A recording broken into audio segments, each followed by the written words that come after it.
Hi Stitchers, I'm Amy. I'm the Globetrotting Stitcher, and I'm really happy to be back with you today.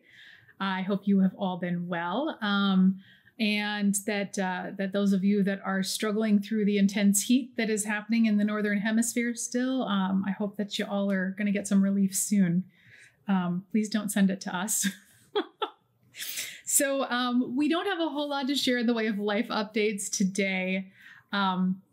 There's been a lot of adulting going on, and we had kind of hinted at this in our last video that we have a house that Gary lived in before we got married, and so we rent that out, and so we've had some longtime tenants who have just recently moved out, and so we've been painting and refreshing and kind of getting it, you know, in good shape to rent out to some new tenants. Which is all fantastic, but that's meant that there's been a lot of adulting, a lot of kind of transiting back and forth, more so for Gary than for me, but that's definitely kept us busy and taken up a lot of time. So you'll see that in some of the stitching this week. Other than that, we're doing well, nothing much to report. It's just kind of business as usual. Sophie is out of her donut and doing great. And so yeah, let's get into the stitching. I do have some good stuff to show you this week. So first, I've got a couple of fully finished objects, and I'm hoping you'll be seeing more fully finished objects over the next couple of videos. I've got a bit of a backlog of things, and it's gotten away from me. I don't have an under the bed box like some folks do. I have more of like an over the chair drape, or kind of hanging in the closet on a skirt hanger sort of a situation. But it's gotten to be too much, and so it's time to get caught up on some stuff. For me, I don't enjoy finishing all that much, and so one of the things that I've been trying to do is like carve out a few minutes a couple of times a week to move things forward just a little bit as I've got, you know, a little bit of time. And it makes it so that even if I'm not making a ton of progress, I am making enough progress that I'm getting a few things done here and there. So the first two things I have to share with you are pieces that I actually finished last year. They're both in my travel category. And if you've been watching us a while, you know I've been working my way gradually through the Christmas Cheer Pin Pillows Chart Pack by Jeanette Douglas Designs. I'm stitching all 6 pillows on a piece of 36 Count Stars Hollow Blend Linen by R&R Reproductions. And I'm using the called for DMC and Roxy Floss Co. flosses, stitching 2/2. So the first one I'm going to show you is the Joy Pin Pillow. And this is how it turned out. Isn't this sweet? So I'm really pleased with this. It's a little unusual for me because I have a tendency to zhuzh up my pillows. I don't tend to do simple finishes. I tend to like add more stuff than they probably need and make it more complicated than I need to. And so this one was just fun because it was much quicker, much easier to finish because I didn't zhuzh it up too much. So you can see I put a little bit of Lady Dot Creates pom-pom trim around the outside, and then just used a simple green plaid for the backing fabric. So this one was really fun, really sweet, and I'm really excited about it. I really love how it turned out, and I love a good plaid. And then the other finish that is from the same set on the same fabric is the Peace on Earth Pin Pillow. Again, so this one I did zhuzh up a little bit more. So you can see I used a maroon plaid here on the bottom, and then I stitched on some sweet little snowflake charms down here to pick up on the snowflakes in the design. Used a sparkly white rickrack trim, and then on the back, I used this really pretty gray, white, and maroon plaid. So again, I'm happy with how these turned out. I like that the plaids kind of pick up on the vintage, rustic, primitive sort of feel of both designs. So one thing I did want to mention about both of these that has been, I think, a good learning experience for me. And I think this is, just to be really clear before I say this is not in any way a critique of the products that I use. This is really more about a good lesson for all of us as stitchers to think about the end product that we want when we're selecting our fabrics and our flosses. So as I mentioned, I'm stitching all of these designs on an R&R Reproductions fabric. They're wonderful fabrics. There's a reason why R&R's fabrics are so popular, because they're absolutely beautiful. They're great to stitch on. However, R&R Reproductions fabrics, because they're an overdyed, they are not color fast. And there are, as many of you know, there are varying degrees of what not color fast means. It can mean in some cases that it's not color fast, but it'll hold. And then there's like not color fast, and if there's mist in the air, it's going to run. And I would say that this piece of fabric, at the very least, falls into that latter category. So you might see it in some of the close-up pictures. I hope you don't. But the problem I ran into is when I went to put on, to iron on and steam on my interfacing on both of my stitched pieces. The steam, just the little bit of steam that was used, the little bit of dampness from the rag, caused both of my fabrics to run. And it was initially a very uneven run. It looked absolutely terrible. I wanted to cry. It was awful. And so I thought about it, and I kind of, my solution to that was, all right, I'm going to steam the crap out of this, because I don't want it to be uneven all over the place. So if I can make it uneven, no, I don't want it to be uneven in like one or two places, so it's obvious that there's a water stain here or a run. I want to make it uneven all over the place so it looks like it's intentional. That worked out pretty well on my Peace on Earth pillow. I'm pretty happy with this, and I think this is fine. That didn't work out so well on my Joy Pin pillow. So not only did it not even out the staining and the watermarks, or the run kind of look very evenly, because I steamed the crap out of this to try and get it to even out, it actually made the red in the Roxy Floss Co. floss run as well. Now, if you stitch with Roxy Floss Co., again, wonderful product, and it is actually color fast by industry standards. So it is not in any way a fault of the floss or the product or the dyeing process that made that floss run. I used it under circumstances it was not intended for. Even a color fast dye will run if you get it hot and wet and steamy. And that's exactly what I did to this. So yeah, I made the floss run, and then that made me want to cry even more, because I've got all these, like, hopefully you can't see them in the close-up, but like areas where it's red and splotchy, and in addition to like the watermarks. So I'm not super thrilled.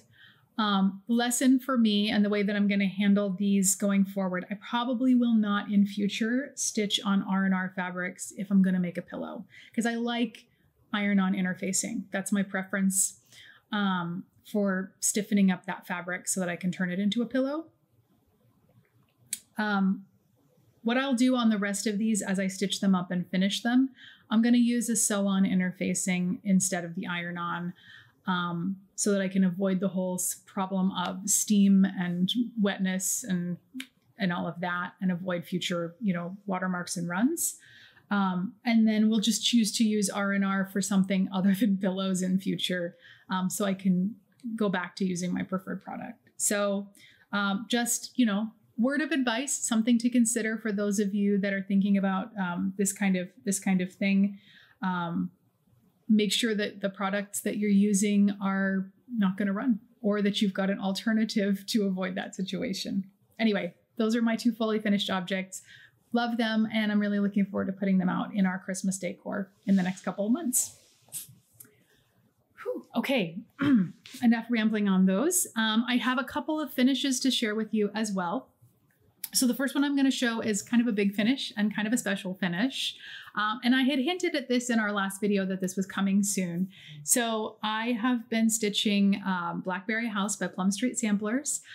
Stitch this on a piece of 36 count platinum linen by Zweigert, 2/2 using the called for flosses with some DMC mixed in. And I'll talk about that a little bit more in a minute.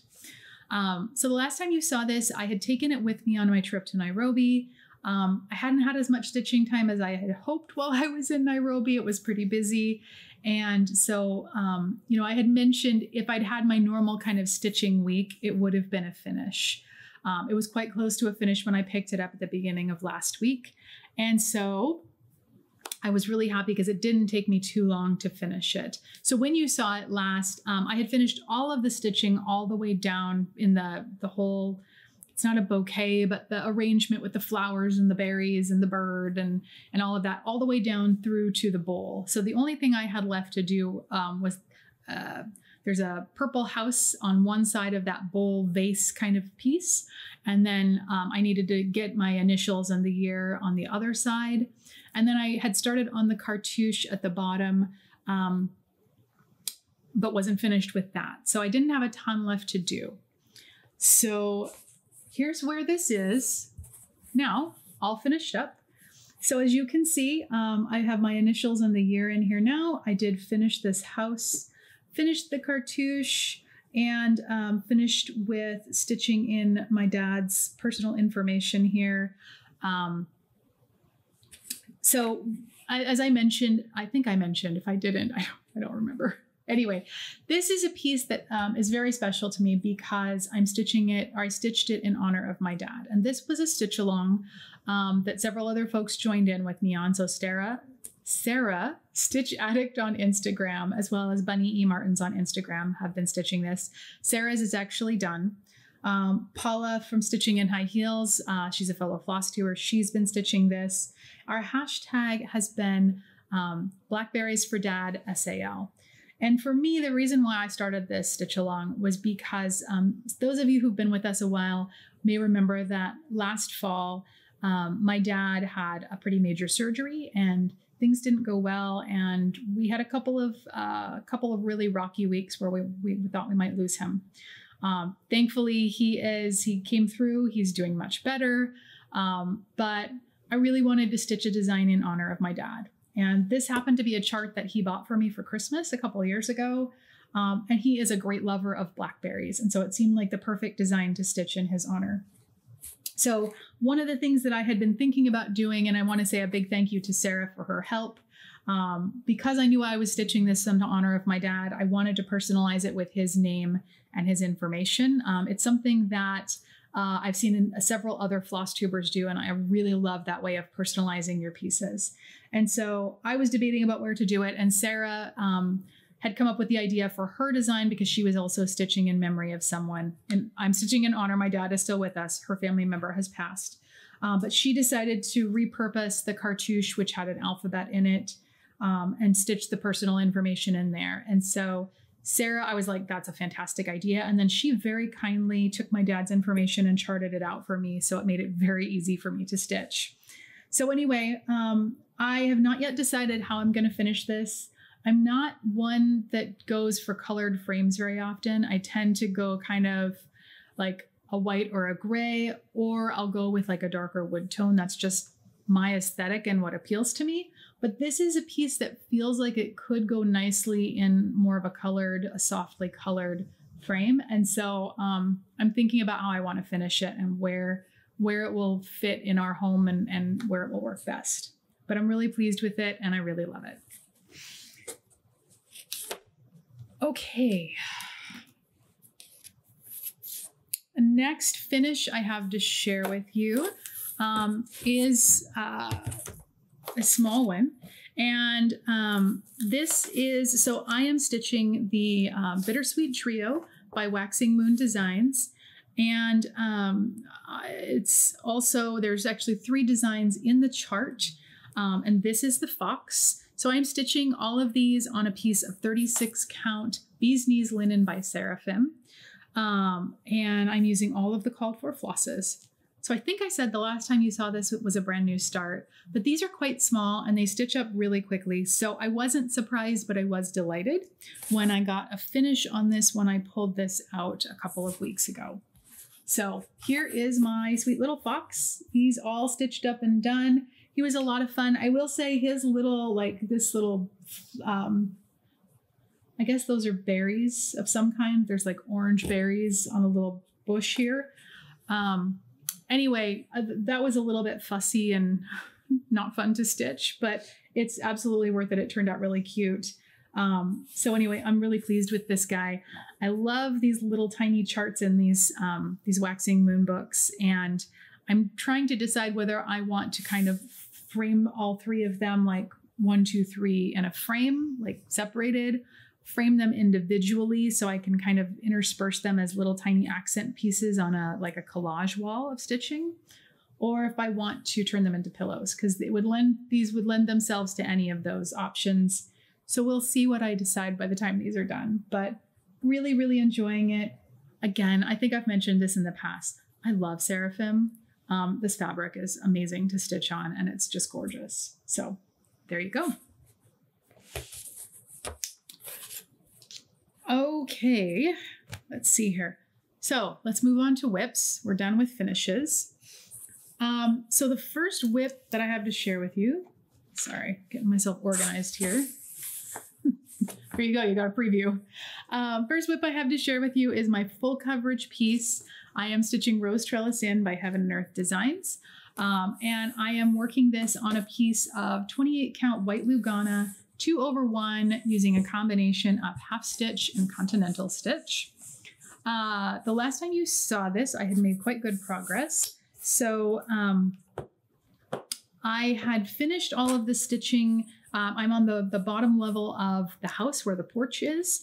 And so I had finished all of the stitching in the top section there where the doors are, and moved over into that middle section. And so while I was there, I finished stitching the window.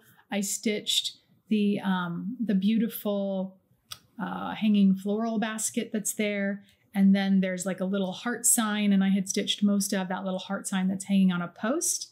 I had also worked up on the second floor of the house where there's like a veranda and there's this pretty heart trim border. And I was getting close to the end of that, but I wasn't quite done yet. So here's where I am right now.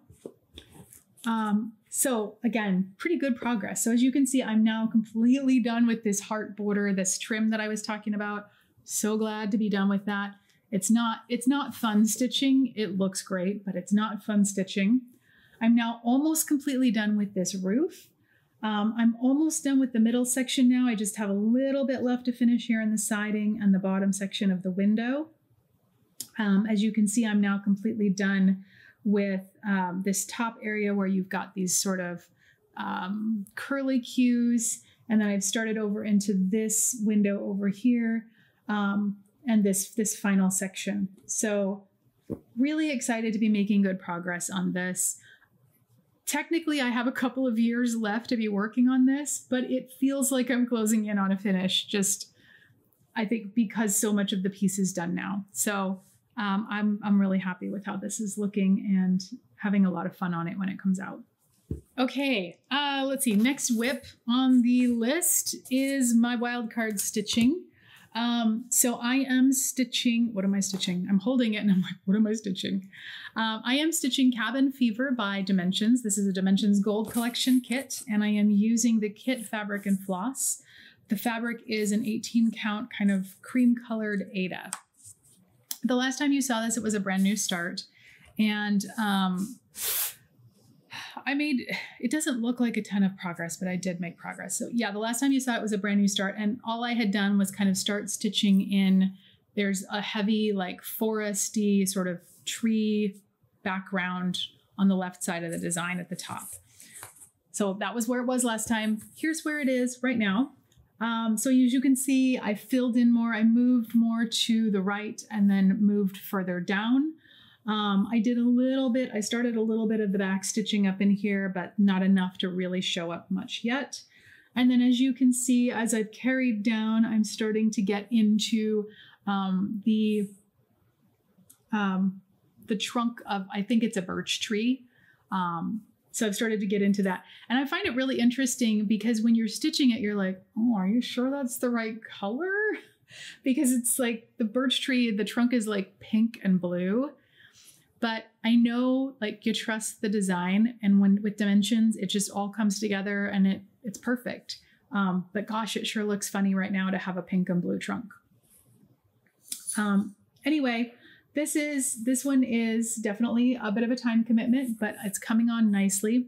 The one thing I will say about this, and I'd be interested to hear from those of you who have also stitched Dimensions. Many of you may know that Dimensions, one of the things that they're famous for is using variable numbers of strands of floss to create the effective dimension. And so you, in any given section, they also use a combination of half stitches and full cross to kind of just create that look of dimension. So on this piece, and actually on most of their pieces, that can mean you might be stitching with anything from a single strand of floss all the way up to 6 strands of floss. And when you're stitching on 18 count, 6 strands of floss is not pleasant.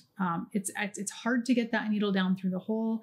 It is hard to keep your stitches neat. And I was finding I really wasn't enjoying. And so one of the things that I kind of made an executive decision and did was I am not stitching with any more than 4 strands of floss in any one spot. I'm not noticing that that's making a difference, enough of a difference in the thickness to take away the impact of the dimension at this point. If I'm noticing it, I'll switch back to what I'm being told to do. But it's making the stitching experience much more pleasant for me, and I'm still getting pretty much the same effect. So I'm curious, from those of you who have stitched dimensions, have you made a similar change, or do you just follow the rules and do what you're told? I'm normally a rule follower, but in this case, I don't feel the least bit bad about kind of changing the rules for myself. So yeah, so that's where I'm at. So I think I've done enough talking, and it's probably Gary's turn to talk about his pieces for a change. Okay, well, once again, stand here. Once again, I got my blocking set. Anyway, I wasn't ready because I never really am. But here we go. I'm working on, first, I want to say I have not done a lot of work on the Louis Armstrong, and I have done no work on my other one, so we're not even going to show that one. That's the Women Who Behave. We're not even putting a picture of that one up. I just haven't done anything new on that. And Louis Armstrong, I really did not get a lot done, but I got some done, so we figured we'd just go ahead and show it. Anyway, so it's Louis Armstrong it's by Stitching Jewels Designs, and it's stitched on 16 count stitched on 16 count white Aida. I think I'm going to make that a word now. Just shorten it, Waida. What are you doing? I'm doing white Aida, Waida. Anyway, 16 count white Aida with black DMC. So yeah, the last time you saw it, I had done like the bottom part of page 1 and started working on the top part of page 1. And that's pretty much where I am right now. So you can see that I've done a little bit, but again, just a little bit. I've been busy. I suppose I could have worked on it more, but I didn't. So, but I'll fix that. I'll work on it more between now and the next time we shoot, because I think we might have a delay. Amy's going out of town again in early September, so I should have quite a bit done by the next time we shoot. Maybe we'll get 1 episode shot before she leaves. We should be able to. We'll see how that goes. Anyway, yeah, so that's where my progress is. I think it looks great. All right, 2 more whips to share from me.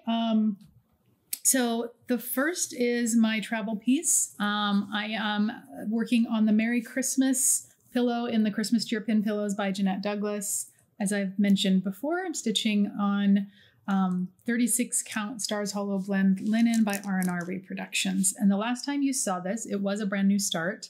I had started this on my flight on my way home from Nairobi to Seattle. And so I got a start on this while I was on that flight.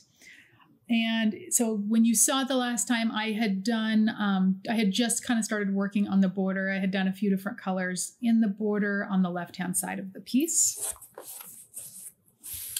And here's where we are right now. So I've had a little bit more time to work on this than I normally would for travel stitching, because as we mentioned, we've been doing some adulting, and that adulting has required us to take ferry trips over to Seattle a few times, which is about a 45-minute trip most of the time. And so it's a great opportunity to do a little bit of stitching while we're on the boat.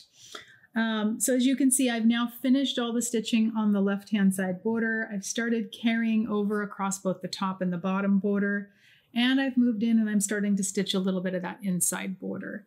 So yeah, we're slowly but surely getting there. I think this one is, again, really pretty, really sweet. It's a little bit bigger than the other ones. This is actually the biggest of the 6 pillows, so it may take me a little longer.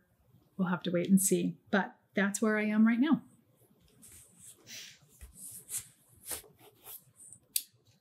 All right, the last whip I have to share with you is my weekend stitch. So I am working on, what am I working on? Butterfly Port Mauve by Heaven and Earth. Oh, we have a stitch down. I'm working on Butterfly Port Mauve by Heaven and Earth Designs. I am stitching this 2/1 on a piece of 28 count white easy grid Lugana using a combination of half stitch and 10 stitch. So the last time you saw this, I was at about 16,900 stitches. I'm now at 17,900 stitches roughly. I've put in just over 1,000 stitches since you saw it. And I have made some good progress. So the last time, and it's nice to be able to talk about more than just stitch numbers now. I can actually talk about some of the elements of the design. So the last time I was doing, I had gotten down past the key and I was working on, there are these little white flower buds in a sort of a spray of flowers that start showing up. And I had started stitching on those and you could see the outline of them. And I was actually doing some of that white stitching in, but because it's white on white, you really couldn't see it. Since then, with the stitching I've done, let me show you where I'm at now.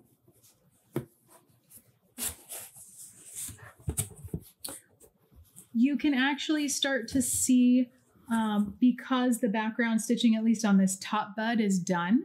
And it's also mostly done on a few of these other buds. And now you can see where I have filled in those white stitches and we're getting those really pretty flower buds showing up.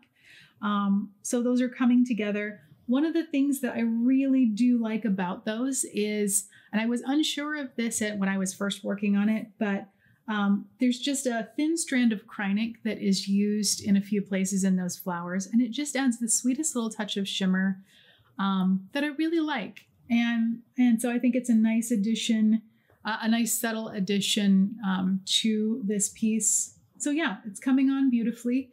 And I'm a little over 6% now. So, you know, like only 30 years to go. It's fine. Anyway, that is my my Butterfly Port Mauve. All right, so let's move on to new starts. And I've got a couple of new starts. So the first of those is the next piece in the Bittersweet Trio set that I am working on by Waxing Moon Designs. Again, stitching this, all of these on a piece of 36 count Bee's Knees linen by Seraphim, which, sorry for the terrible pun, but I think that fabric is just the bee's knees. You're welcome for the terrible joke. I am stitching this 2/2 using called for flosses. And here is my start. So again, as I mentioned when I was talking about the fox earlier, these stitch up quite quickly. And so you know, this is, I think, maybe one or 2 days of work, and not too shabby, if I do say so myself, but really enjoyed getting started on this one. And I think this is going to be really, really sweet. Looking forward to having this whole set finished. So this is the crow in the Bittersweet Trio. Okay, and then one more new start, and this is my new sampler. So and I don't know if you really could consider this a sampler. I guess it depends on how strict your definition of samplers are. This is definitely a primitive design. So I have started something I've had in my stash a while that I really love. This is called Faith of the Heart. It's by With Thy Needle and Thread. So it's a Brenda Gervais design. Here's what the chart looks like. Really pretty. I love the saying on this. It says, God finds a low branch for the bird that cannot fly. And I can tell you there are some times when I feel like the bird that cannot fly. And so I love the sentiment that there's, you know, grace for that. At any rate, I am stitching this on a piece of 36 count Strauss by Color and Cotton. It's a linen. And here's my start. Isn't it pretty? She's so beautiful. I love it. So I'm going a different direction with this piece, as you can see. When I kitted this up, I couldn't decide between linens. I had 3 different choices. And so I just, I let them sit in the bag, and I just decided I'm going to make my mind up when it comes time to start stitching it. And I decided to go a little unusual direction and go with color. So you don't normally see this much of a saturated color for a sampler or for a primitive design. Usually you'll go with more of a sampler-esque type of tan or khaki or very neutral color. But when we were at StitchCon last year, there was a woman, and I cannot remember her name, but we had a chance to chat with her, and she was working on a sampler that she was stitching on like an olive green fabric, and it was so beautiful. And I just loved the idea of stitching a sampler or a primitive piece on a more colorful fabric. I thought it was just such a nice touch. And so when I was kitting this up, which was not too long after StitchCon last year, I threw this in as kind of an option to play with. I also had a really pretty soft, like buttery yellow in there that was not quite sampler-esque, but a little bit more toward that neutral side of things, and then a classic like neutral. And so when I was pulling the fabrics out over the last week or so and debating and, kind of conferring with Gary on what we wanted to do, we both ended up feeling like blue was the way to go. And I'm loving how this is looking on here. So this has been a lot of fun to stitch so far. Let me move my little magnet guy out of the way so you can see. Yeah, this has been a lot of fun to stitch on so far. This is, I think, only 2 days of progress. So as you can see, it is stitching up pretty quickly, more quickly than I was expecting. But yeah, this is a fun new start, and I'm really enjoying it. So I'm looking forward to getting back to this the next time it comes up in my rotation. So that is Faith of the Heart by With Thy Needle and Thread. Okay. So we don't really have any Q&A. We don't have any haul. It's kind of a pretty straightforward, just the stitching episode today. So we'll just close it out by telling you what our plans are over the next couple of weeks, and then we'll let you get on to the next Flosstube video. So I am going to be picking up my Fancy Lady and working on At the Met. I am really looking forward to getting some time on her now that I am past all of the 1/1 stitching on her skin. I'd love to think with that top half completely finished that I will move a bit more quickly as far as her skirt and the bottom half of the design. So we'll see. Hopefully I'm not jinxing myself, but I have a good feeling.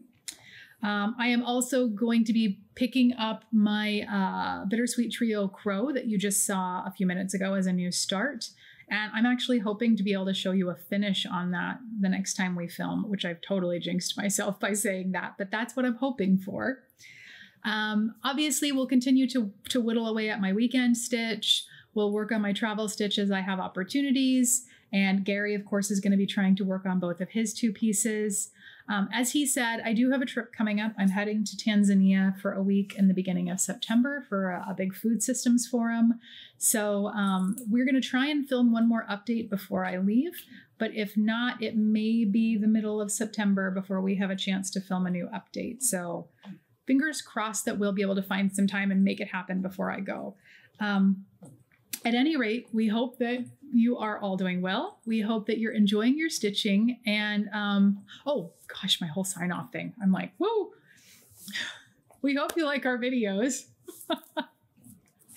You don't have to. You don't have to, but we hope that you do. And if you do, we hope you'll hit the thumbs up button. Please leave a comment if you would like to. We really enjoy interacting with you in the comments. We do read all of them. Oh, sorry. Wow, we're really struggling. I'm struggling here. Yes, you can send an email to me at between videos. I'm globetrottingstitcher@gmail.com. You can follow my progress on Instagram. I'm globetrotting_stitcher there.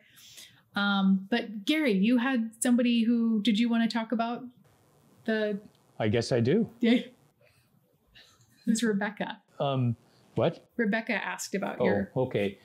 We got a question about the figures, action figures, not dolls, that that I put up for each episode.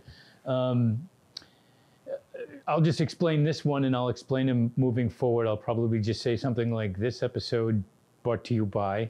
Anyway, this is the Justice League. It's got Martian Manhunter in the back, Superman, Green Lantern, and then Wonder Woman. And in the front is Aquaman, Batman, and the Flash. Those guys are basically the founding members of the Justice League, so I thought I'd put them there. There are also DC Multiverse figures by McFarlane, which is pretty much what I'm collecting now. There are a couple of other brands I collect, and we'll talk about those as we move through these. But anyway, that is the Justice League. Who's your favorite? My favorite what? Justice League member? Yeah. Martian Manhunter. He's about as strong as Superman. He can fly, and he can change his shape, and he can also change his density, which is something I'm sure we would all love to be able to do. That's a superpower I could really benefit from. Anyway, so yeah, Martian Manhunter. I mean, I like them all. John Stewart is a really close second. John Stewart is the Green Lantern guy. He's next to Superman. Anyway, so yeah, that's what's going on there. Do we have anything else other than bye? Other than goodbye. So okay, so long. Take care and happy stitching. Bye bye. Sorry for the chaos. Mwah.